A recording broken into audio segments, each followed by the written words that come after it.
hanging out on my computer, writing scripts for 200 viewers, making thumbnails just for clicks. How the hell does anyone do this?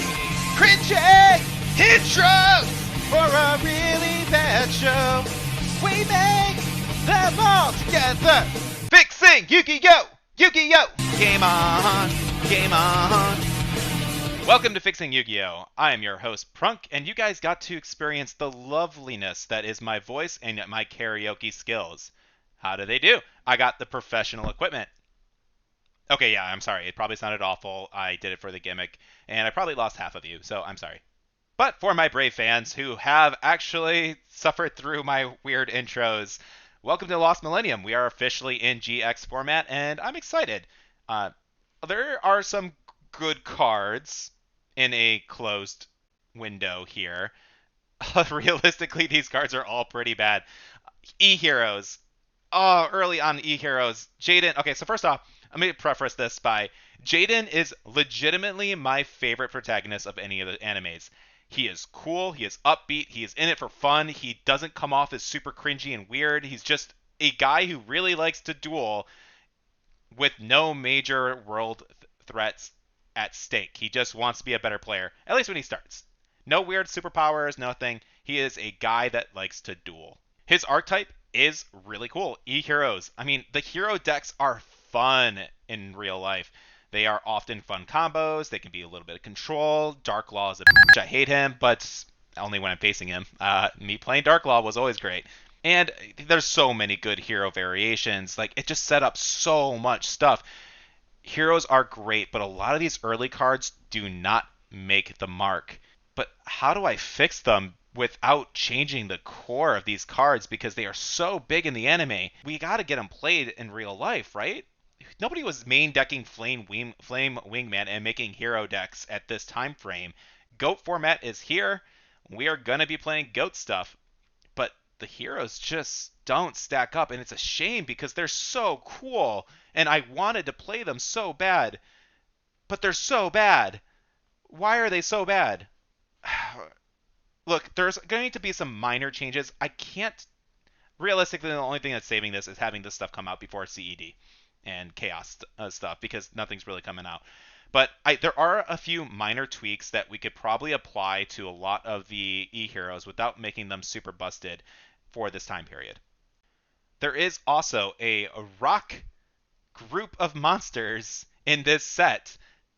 Did you know that? I sure as hell didn't. I don't even remember looking at any of these cards or seeing these cards ever in my life, but there are some rock monsters.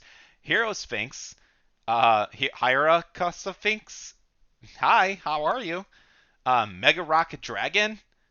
All right, we got some rock guys. This is the legit first rock monsters I'm seeing that are like, they're all like ultras and stuff like that. They're horrible. Let's see if we can help them out. Master Monk and my Monk Fighter. All right, we'll figure out something with you. Reshef, the Dark Being, cool card. Kind of a change of heart kind of character. He's gonna have to become a rock monster though to kind of fit like some of these rocky guys. I think that would be cool. But we'll go over. And there's a lot of these guys that I think we can fix and kind of create an archetype out of them, so that hopefully they become played. But as far as some of the common stuff, I mean, the E-Hero vanillas are fine. We have a lot of like ancient gear stuff, which is kind of cool. We have a lot of golem cards here. So we're going to be definitely working with some of these rock monsters and start giving them some love. But the other archetype I really want to touch is the Charmers. Charmers get familiars later on, which are like the special summon them. Like they all have a familiar that can special summon if a spellcaster is on the field. They're really cool cards. They allow some really crazy combos when like Magispectors and Perform Mage Pepe comes out, and they're really cool. But these Charmers, as cool as they are, they don't really get any real support. We do get the elemental mistress lady for that kind of supports our last set. So let's try and come up with a attribute card that will allow us to kind of change our opponent's attributes. So let's start with the subtle things of heroes. So Flame Wingman and the Elemental Hero Thunder Giant are our two big cards that we really need to touch on. Flame Wingman is a iconic card. His effect is actually pretty solid here. So why were people not playing heroes? Well, 2100 is pretty weak, and then you have to play a bunch of bad vanillas to kind of get to them. Heroes do get a lot of support once they get some of their searching abilities and stuff. So we can't give them a searcher because those cards are coming out in the future. So Avion at the moment, there's just nothing we can really do for Avion. I think he's a solid card. The only thing I would really say is just buff his stats, but I don't even think that's appropriate because of how brutal this card can actually be when his stat points are higher. And also, there's the whole like skyscraper thing, which buffs him up to like 3100 if he's attacking something stronger. So Flame Wingman, I don't have a fix for. I don't think there is a good fix that anybody could come up with that would change the integrity of this card.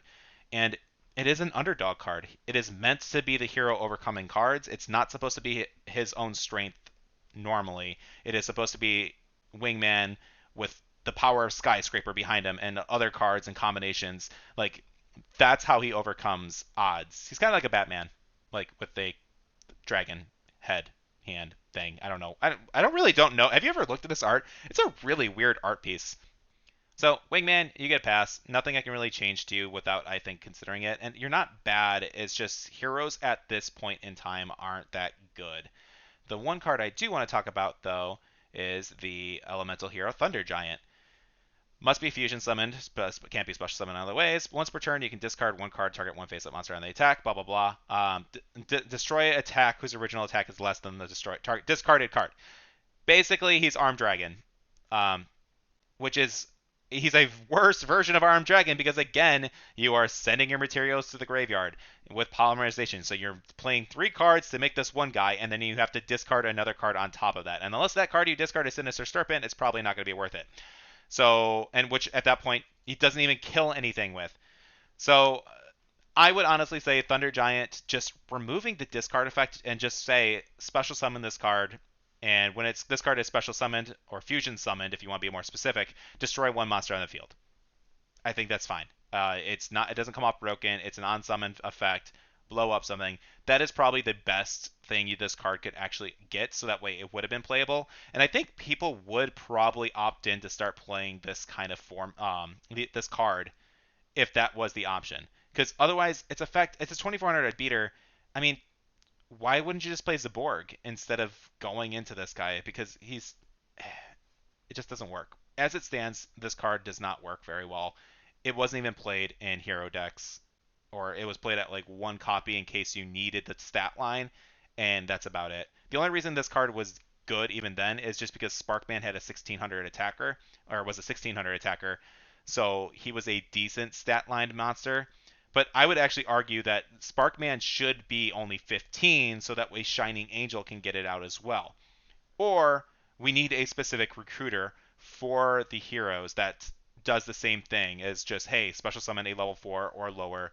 Here, normal vanilla monster would be an alternative if we didn't want to change that. So Thunder Giants get the fix, and other than that, I don't really want to touch heroes too much. They get plenty of support. I don't really need to fix heroes.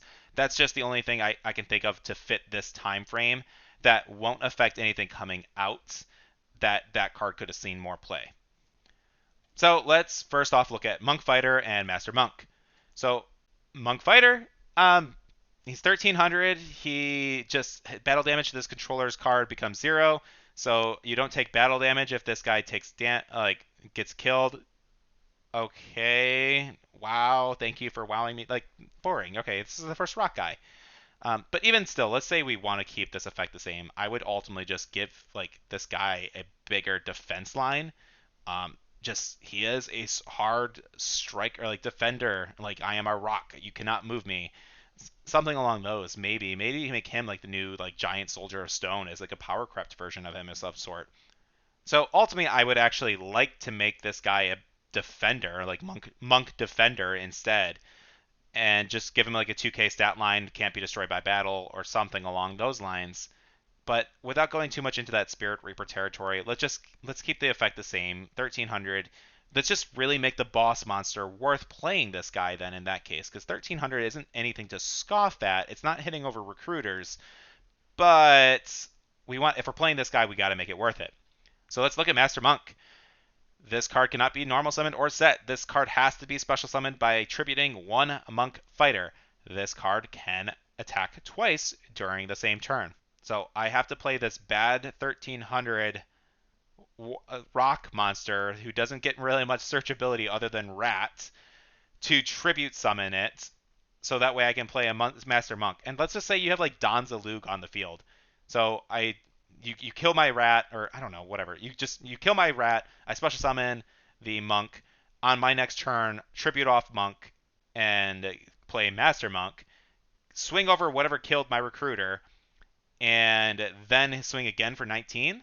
Like that's one that's not that satisfying to pay off, and BLS is arguably significantly easier to summon out with a 3k stat line that can swing twice. So, how do we fix this guy? My fix is this card can be special summoned from the graveyard or by your hand by banishing a face-up monk fighter on your side of the field. So now monk fighter becomes like a pretty good requirement. You need to play 3 of them. You really only have to play one of the master monks, but because you can special summon him from the graveyard, because you can special summon him from your hand, he no longer that you don't have to worry about the tribute, so you don't have to waste your normal. And just even then, just getting a 1900 beater that can swing twice, that is scary, and it's a strong special summon, don't get me wrong, but it's still requiring a cost, and it's no more of a scary cost than BLS is. So, Master Monk, I think you're fixed. Some of these other rock monsters, like Hyrule Sphinx and like Mega Rock Dragon, Lost Guardian, actually, Lost Guardian would fit well with our monk fighter because Lost Guardian's just his defense equals the amount of banished rock type monsters times 700. So that's at least 2100 defense right there. That's not bad, but this guy's only like 100 attack. He is a good shield and sword kind of swap.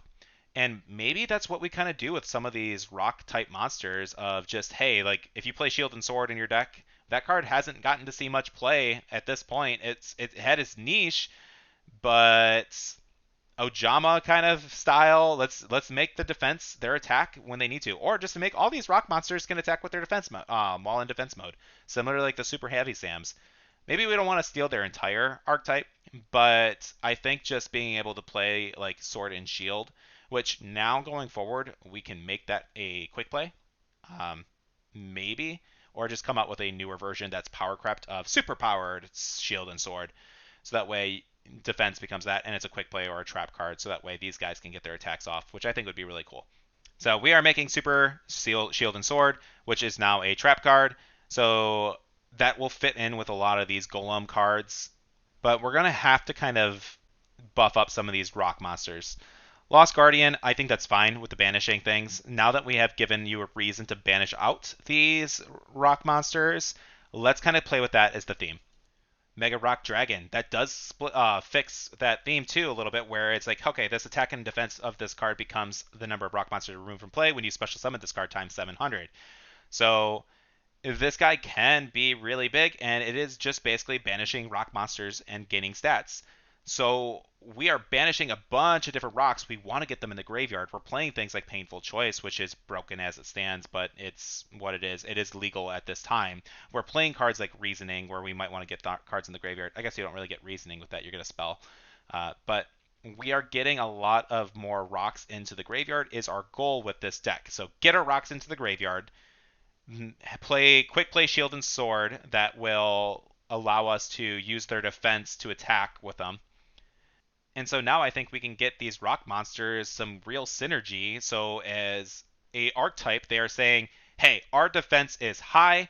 Normally, I know you don't like defense being high, but with our new trap card, and we can make this trap card a continuous trap. Like while you control a rock monster, switch the attack and defense of all monsters on the field. I think that would be really cool. And people would probably play just OG's Giant Soldier of Stone, because as a normal summon, he becomes like a 2k beater. I don't know, probably not. While you control a rock monster, all face-up monsters' attack and defense points are switched. Mega Rock Dragon, if we do that, this card is perfectly fine, but we just need to get rocks into the graveyard more often. So they're going to need there's some kind of recruiter. So is there anybody that we can kind of see? Dummy Golem. Your opponent selects one monster they control, switch control of this card. That doesn't really give me a dummy vibe, and also its stat line is horrible for that because if you attack, like you're basically praying that they don't attack into this. Which, if you're playing super high defense monsters, your opponent might not just do that, so that's kind of funny. But I don't think this card would necessarily be healthy, and so let's say Dummy Golem, just he is the fake one that you attack into, so that way you get the real rock out. So he is our new recruiter. Special summon a level 4 or lower rock type monster onto the field. So this one can't, similar to what we would suggest with like our heroes, where like it's a level 4 or lower hero monster. This one has to be a specific special summon, a rock level 4 or lower. So you can get higher than that 1500, unlike Giant Rat, but they have to be specific rock people. Mind Golem, I think this guy would actually be really cool as when a rock type monster is sent to the graveyard from your deck, hand, or field, inflict 500 damage to your opponent. I think that'd be a really cool burn kind of card with this guy, and he's a 1900 like defense, which with the quick play shield and sword is really strong. I think that could really make some cool decks, and we can introduce burn elements into these rock guys if we need to. It's just in getting people into the graveyard, so we're reinforcing we want rocks in the graveyard. I think that's really cool, and yeah, well, that's a good fix for him. Moai Interceptor Cannons, why does it need to be flip face down? It's not a flip effect. That doesn't make sense for this guy. We don't, I don't get it. I mean, it's the Stonehenge's just shooting a laser beam, so can we do something along that? And it's coming out of its chin. Okay, no, that's his mouth. Okay. I say make him like a Raikou, only that when this card is flipped face up, you can send the top 3 cards from your deck to your graveyard, and then maybe give it its secondary effect of once per turn you can flip this card into face down defense position. Maybe only do like you can flip this when this card is flipped face up, send the top card from your deck to your graveyard, and then give it the secondary effect of once per turn you can flip this card into face down defense, because it's a 2k wall, so that's kind of good, and that way you are filling up your graveyard. You have some kind of in archetype build that is going to mill cards into your graveyard. So you're going to play a lot of rocks to get them into the grave. You're going to play other cards. So that might be good. It would definitely be better than what it stands right now. Guardian Statuette. This is a Pac-Man card, actually. So it's actually fine as it stands. You can play Pac-Man stuff with them if you really wanted to. I don't know what kind of evil person would do that with these other stall cards, but you could definitely do it. But now we've given people reasons to want to banish these rocks.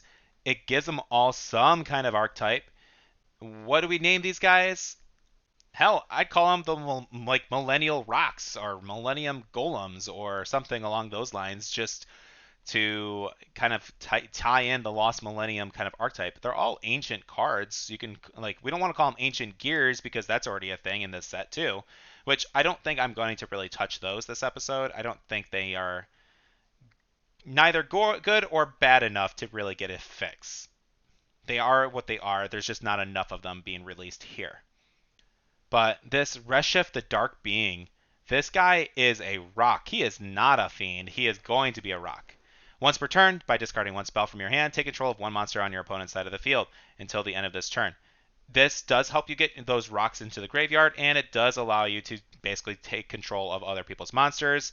I like it. It's a level 8 being, so you're probably paying 2 other rocks that are probably staying in defense mode. It's a 2500 beater. Its stat line's a little weak. If anything, I would probably make it a 2500 defense and 1500 attack, so that way we can do the whole rock flipping stats as we need to, and that would fix this card a little bit more because we're just playing with the rock flipping stats. So finally, we got to talk about the Charmers. Ultimately, we do need a card that is going to say change the attribute of another face-up monster on the field. Other than that, though, these guys can't do much yet. There is just not any support in this set to really give them a chance, and it's really disappointing because I think a Charmer deck would be really cool. The only thing I can really think of is if you're just going all in on one archetype, and you could probably do something along the lines with the Fu Rankazan cards that we just came out with last set to kind of build a Charmer deck, but they definitely wouldn't be the center. I think that they just, hey, if you're playing fire types, you might throw the Fire Charmer in, and play this extra continuous card that allows me to change the attribute of other opponents' stuff, and then take control of that. They are decent side deck cards for this time period, just because if people are playing like if somebody is for some reason playing a water themed deck, you could side in this water guy. But like, unfortunately, these cards just never get the mark or get the chance to really shine on their own. And other than if we were to just like build something up from the ground up to support them, there's nothing I can do to fix these cards individually. I would have to fully rework these cards and give them like at least 2 or 3 other cards to really make the deck work. And so I kind of avoid to try and do that, and so we won't this episode. But if there is a lot of support and people do want to help build off an idea what the Charmers could do, feel free to message me or post them in the comments. And if I get enough support on that, then we can work something out and really try and build a Charmer deck for 2005 kind of ideas. So let me know in the comments if that's something you guys are interested in. But guys, it's another 60 card set. Like, there's not much to talk about. This is helpful for me for the editing because I have been in a little bit of a slump in terms of editing, and for some reason my AI has been really messing with me lately. So, dude, you need to stop. I'm watching these videos again. So that's gonna do our episode this week. Pretty short, but honestly, the rock stuff I think is going to be some nice changes, and it just builds off a cool deck. Heroes, again, we didn't have to touch much. The Charmers just don't really seem to work as an archetype. There's not enough Ancient Gear cards, and they're going to get plenty of support coming up, so I don't have to really mess with those. So I'm going to call it short this week. So thank you again for everybody. I appreciate all the love, support, everything. Please like, subscribe, share the video, do all the YouTube stuff. And I'll catch you guys next week for Cybernetic Revolution. Let's go Cyber Dragons. Take care, guys.